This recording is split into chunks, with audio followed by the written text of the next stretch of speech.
Hey Evil Dead fans, Peyton Sabo here once again with Sabo Studios, bringing you yet another prop showcase video. I know it's been quite a hot minute since my last video, that was in, I believe, June of this year, so it's been a bit, but not a good while. But what matters most is that I actually have something that's worth recording a video about and actually showing.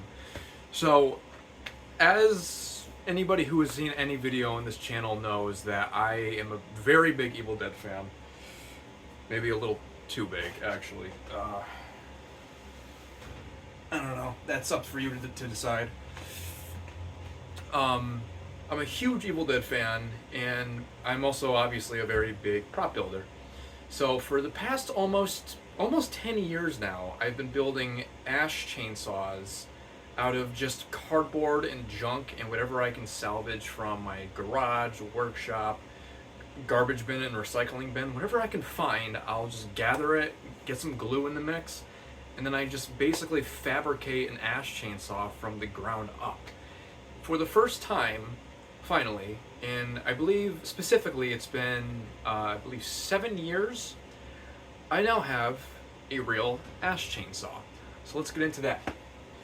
This is my latest addition to my Evil Dead collection. Now, a little bit of backstory before I start discussing what work went into this and how I got it. Well, I'll explain to you how I got it. A few weeks ago, I visited my buddy Ryan Lewis, who is the admin of our Evil Dead fan Facebook group, the Knights of Sumeria. If you haven't joined it already, and if you're a big Evil Dead fan, absolutely join it. We post prop replicas, replica costumes, like anything Evil Dead related that you could ever possibly want to see, we have it in there.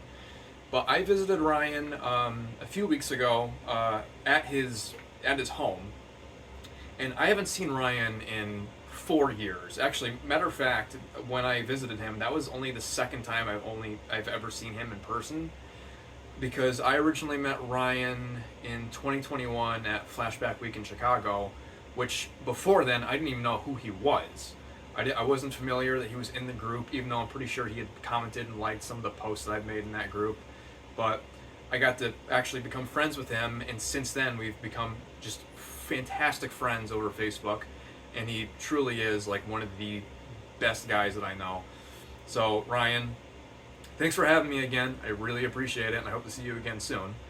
But I haven't seen him since 2021, so it's been a long time coming. I haven't seen him in 4 years. So we got together, we watched movies, I brought my own bag of props to kind of have show and tell with him. He had his own selection of props. It's absolutely nuts. He has Lineage, he's a Lineage Evil Dead 2 book. He has a replica AVED book from Al Berardi, or Biardi. I still don't know how to pronounce it. Al, if you're watching, again, I'm so sorry. And Kurt Eubank, I believe how you pronounce his last name, aka CB Studios from Australia. He has a replica Evil Dead 1 book from Bread Scrooby Chainsaws, and Al Biardi again. Biardi. I'll get it right sometime. But yeah, we just had like a big show and tell with each other, and it was a lot of fun. And at one point during the day, without ever even mentioning that he was, I don't even know if he was planning on giving me this, but he literally just dug out something from underneath his bed, and he said, "By the way, you're not leaving without this." And he gave me this home-like chainsaw body.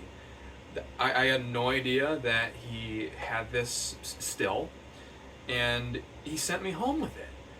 So I've thanked him very dearly since then. But Ryan, again, thank you so very much for the generosity, and I really appreciate it.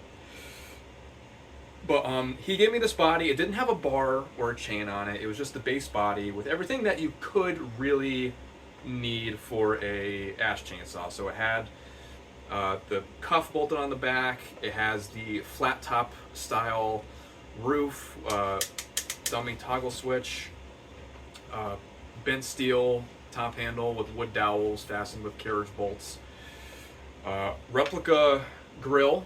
I believe this is a Chris Pollock grill, who is also a very good friend of mine. Chris, if you're out there, I hope you're doing well, and I miss you. But he sent me home with this just to do whatever I wanted with it. So naturally, it became one of my personal build projects in the studio over the past about 3 weeks, give or take. This saw was originally built by Josh Hayslip, who is one of the members in our Evil Dead community, who's also a very good friend of mine. Josh, if you're watching this, I hope you're doing well. He built this originally, and he did a very, very good job with it. I did change some things that he originally did on this saw, just because that I knew that some things could be tweaked, but by many and all means, that's not to knock what he did at all. He did a fantastic job building this. There was just some preferences that I had that I wanted to be changed. So let's get into basically what I did on this chainsaw. So first of all, most notably, the top handle, which actually, if you look around like here, you can see that there is a hole already drilled there. That's because instead of bolting up here, the front of the top handle bolted down back here. I thought it was a little too far back and it bothered me a bit, so I unbolted this, I bent the back outwards and I bent the front outwards. I bolted it back down, so now it's much longer, and I think it looks a lot better now.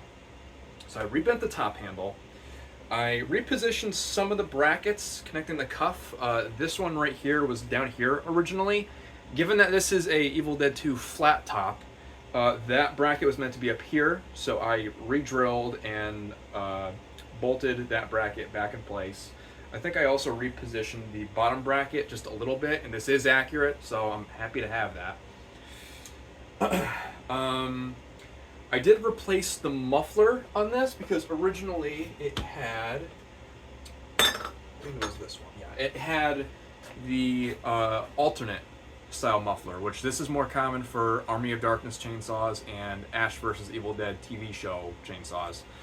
This is what I had originally, which is actually the second half to this muffler, because when you get a Homelight muffler, it's this half and this half just bolted together, but this half also has a kind of like an overhang piece that's bent and welded to that half of the muffler.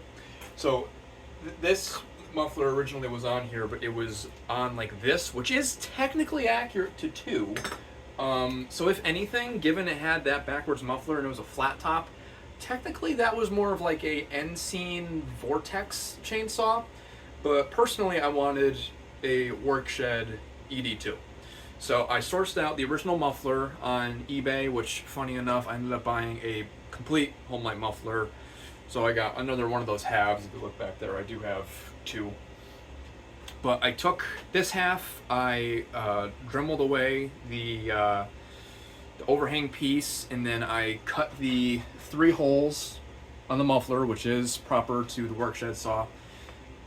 And I mounted that onto the original mount that the muffler was bolted onto, courtesy of Josh, which is really quite genius. I don't know if you can see it on the inside, but it's a wood block that's screwed in from the back on this tongue of bent metal, which I think is absolutely genius, and I severely commend Josh for the original work he put into this, because this saw basically has its own like inner armature, give or take. So it has that tongue of metal which bolts onto the engine block on the inside, which I don't know specifically which engine block he used, but it's still very, very nice. And this top handle is bolted to a bracket on the inside that connects to these 2 bolts, which I know these bolts are meant to be much longer, but I'm fine with how they look now. Connects to like kind of like a T bracket. It goes across like this, and then it has a tongue that extends out and in, and that's what the front of the top handle is bolted onto. Oh, it's getting heavy to hold.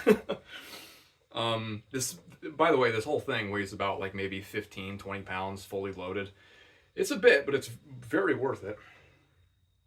But there is like an entire inner armature here, and it's very, very impressive. But I installed that muffler. What else did I do here? I did Dremel down the grill a little bit, because originally this was kind of like untouched and kind of unweathered and clean. In the movie, pretty much almost all of the side grills, except for the one that's on the Annie saw, all the grills are just chipped and busted and just basically ruined. And if you've seen the movie, you can probably understand why they're like that.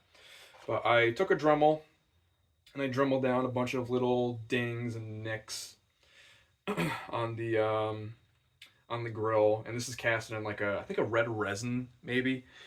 But I went over it with rub and buff right after I did that, and then I went over it with a black wash and sealed it. So this is sealed. None of the rub and buff will come off on your fingers because rub and buff is a wax. So if you don't seal it, it will come off over time. What else did I do here? I did re-weather it a little bit, like specific details, like these like stains around here, all the specific spills like on the front, all the specific stains and spills were all done by me, and I did use reference photos of a Chris Pollock flat top, actually photos that I personally took of a Chris Pollock flat top when I first met him at Flashback Week in Chicago in 2021. I did also include the hinge holes on the front because originally there was supposed to be a hinge on the front, which you kind of get the impression of in the movie when they're building the saw. You see them take the it's really difficult to hold. They take the top panel and they hinge it down, and then they start attaching the bracket and so on and so forth. But I did include that detail, as small as it is. This side handle is a metal home light handle rather than the traditional plastic, which I'm pretty sure that's what the originals had. And I'm pretty sure during production of, I can't remember if it was 2 or Army of Darkness, that handle did actually snap off. But I like having the metal handle. It's very sturdy. It's very nice. But originally it was just plain metal, but I took it upon myself to sculpt a little end cap for the top of the handle because originally it was just a hollow handle. There wasn't anything covering this. So I plugged that up with Sculpey clay. Actually, I sculpted a little end cap and I baked it and cured it. Stuck that in, and then I resprayed the whole thing with truck liner. And this is secured with only 1 screw on the front, which is accurate. The other screw is meant to be just missing. Did the side handle, and then the bar is probably the least accurate component of this whole thing. This is just a random bar that I secured off of Amazon, courtesy of my dear aunt. Thank you, Aunt Patty. It came with the chain. This is a 20-inch bar. Obviously, there is debate between 20-inch and 18-inch. I prefer the 20-inch just a little more. Again, this is nowhere movie accurate. It's not meant to have these nose rivets. This hole is meant to be here. There's a smaller hole around here, I think. Well, that's interesting. Didn't know that. There's a hole up here, but on the other side, there's a hole down here. But painted the bar black, just like the movie. There is meant to be some paint chips down here. I haven't added those yet. I don't know if I want to add them yet. I probably will, though, in the future. And this is mounted onto the engine block, courtesy of this mounting bolt, which is just secured with a single nut. And it has the engine, not engine, the bar guard secured over as well. And it's a decent secure fit. I want to see if it's not going to be accurate by any means. I would like to see if I can get a lock nut for this, just so I don't have to worry about the bar popping loose or anything like that. Because it's a decent fit. It's not perfect though. It's getting there. It's getting there. Oh, my favorite part about this whole thing is that the pull cord actually still works too, which you'd be surprised to know that not all, but most replicas don't have that, so that's just something that I'm happy to have. And just like in the movie, there is a handle on the inside, and it's a horizontal handle, which is proper for the ED2 flat top, because the raised top, or the cabin saw, that one had a vertical handle. But this one has horizontal, which is correct, very much like the TV show saws. But it's very heavy. It's very, very heavy, but it's authentic, and I'm very happy to have it. I think it's a fantastic piece. I think it turned out really nicely. Again, I don't think I have mentioned it before, but this is not meant to be a 100% movie accurate replica. It's just meant to be inspired by the flat top from the movie, and at most close to what you see in the movie. So I think it turned out really nicely. I'm very happy with it. It's got a good weight to it. as I've mentioned earlier, and I just think it's a really, really fantastic prop to own. And again, I've been making replicas of these out of junk for years and years and years, and now I have a real one.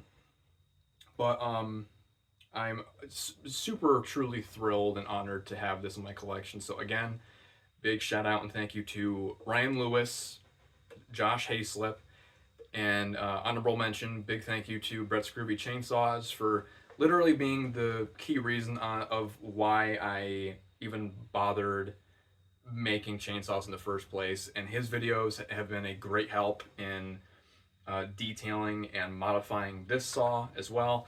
And also, if I'm not mistaken, his videos were actually the original guide for Josh when he built this saw. So this is a this is a BGC certified chainsaw. Not really. He hasn't said that at all. But I'm really truly happy with how it turned out, and I'm just really thrilled to own such a piece. That's really all I have to say about it. So really, just all in all, I hope you all enjoyed watching this video. I hope to make more videos soon in the future. At some point, I am going to do a review on the original line of Trick or Treat Studios Ghostbusters masks. I have the Slimer, Library Ghost, and Stay Puft. I originally announced that months ago, but I never got around to it. But it will happen at some point, I promise you. That's pretty much all I have to say about this. So, everybody, thank you for watching and have a very happy Halloween, and I'll catch you in the next one.